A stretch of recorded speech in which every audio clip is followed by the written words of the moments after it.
Episode 5 త్వరగా నిర్ణయం తీసుకో. మనం త్వరగా నిర్ణయం తీసుకోవడం నేర్చుకోవాలి. డబ్బున్నవాడివి అవ్వాలా? అయితే తక్కువ సమయంలో ఏదైనా నిర్ణయం తీసుకోవడం నేర్చుకో. పూర్ డాడ్ రచయితని డబ్బులు ఎలా సంపాదించాలన్న విషయం, సక్సెస్ఫుల్ ఎలా అవ్వాలన్న ప్రశ్న మైక్ తండ్రిని అడిగి తెలుసుకోమని చెప్పాడు. అందుకే రాబర్ట్ ఇంకా మైక్ ఇద్దరూ కూడా వాళ్ళ రిచ్ డాడ్ను డబ్బున్న వాళ్ళు ఎలా అవ్వాలి, ఇంకా ఎక్కువ డబ్బులు ఎలా సంపాదించాలి అనే విషయాల్ని తెలుసుకోవాలి అనుకున్నారు. రాబర్ట్ ఏమో, మీరు నాకు డబ్బులు ఎలా సంపాదించాలో నేర్పుతారా అని తన రిచ్ డాడ్ని అడిగారు.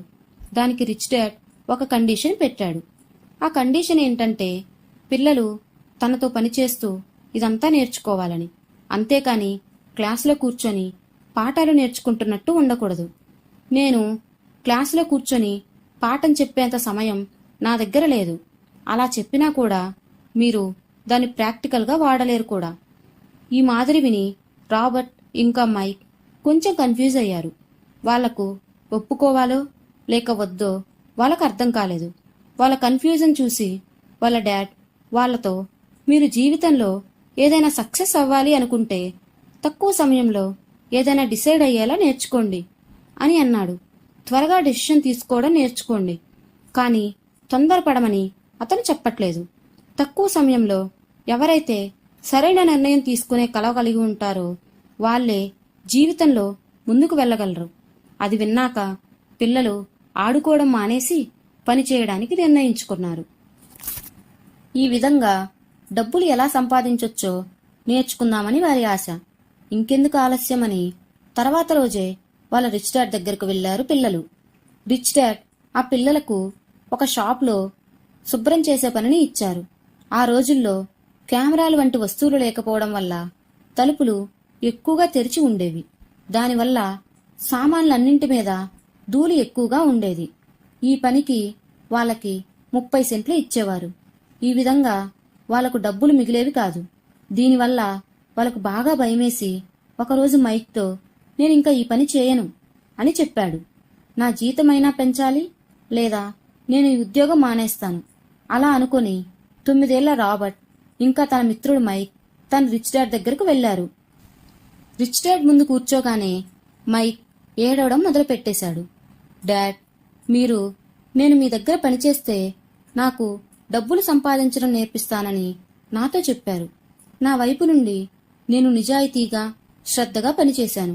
చాలా కష్టపడ్డాను. ఈ పని కోసం నేను నా ఆటను కూడా వదులుకున్నాను. కానీ మీరిప్పుడు మీరిచ్చిన మాట నుండి తప్పుకుంటున్నారు.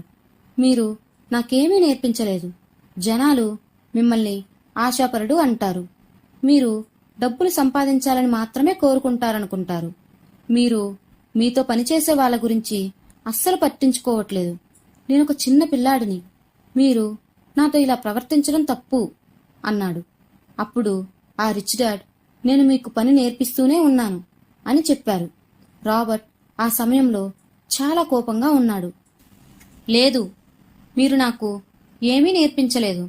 ఏం నేర్పించారో నాతో చెప్పండి అని అడిగాడు. ఏమీ లేదు. మీ దగ్గర నేర్చుకోవడానికి చాలా తక్కువ డబ్బులకి పని చేయడానికి కూడా నేను ఒప్పుకున్నాను. ఆ తర్వాత మీరు నాతో మాట్లాడలేదు. నేను మీ మీద గవర్నమెంట్కి ఫిర్యాదు చేస్తాను.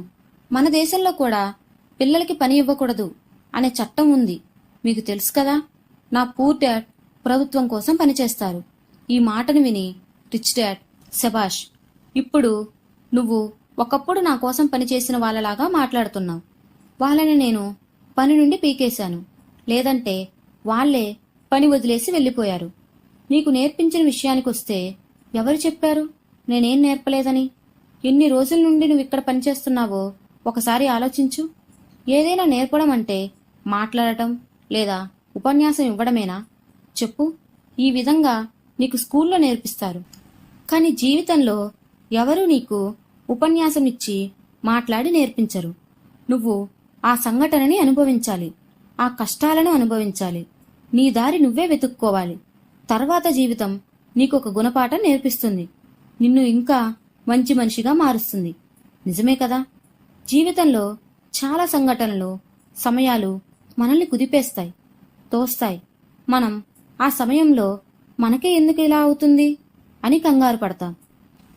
కానీ బాగా ఆలోచిస్తే జీవితం ఆ సంఘటన ద్వారా మనకి నేను మీకు మంచి పాట నేర్పిస్తున్నాను అని చెప్తుందేమో. కానీ 9 ఏళ్ల రాబర్ట్కి ఈ పెద్ద మాటలు అర్థం కాలేదు. అందుకే రిచ్ డాడ్ మళ్ళీ అర్థమయ్యేలా చెప్పడం మొదలుపెట్టాడు. జీవితం నీకు ఏదైనా మంచి పాఠాన్ని చెప్పడానికి ప్రయత్నిస్తే అది నేర్చుకో.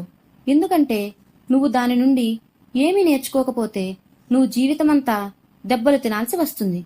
నువ్వు చేస్తున్న ఉద్యోగంలో ఉంటూ దానిలో ఉండే సమస్యలను ఎదిరించి పాఠాలు నేర్చుకుంటే నువ్వు బాగా డబ్బు సంపాదించి సుఖంగా ఉండగలవు.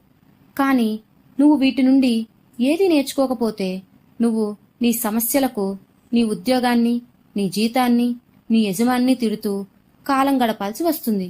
ఎప్పుడూ కూడా ఎవరో రావాలి, వచ్చి నీ జీతం పెంచాలి, నీకు సుఖమైన జీవితాన్ని ఇవ్వాలి అంటూ కోరికలకంటూ ఉండాలి. అది అయ్యే పని కాదు.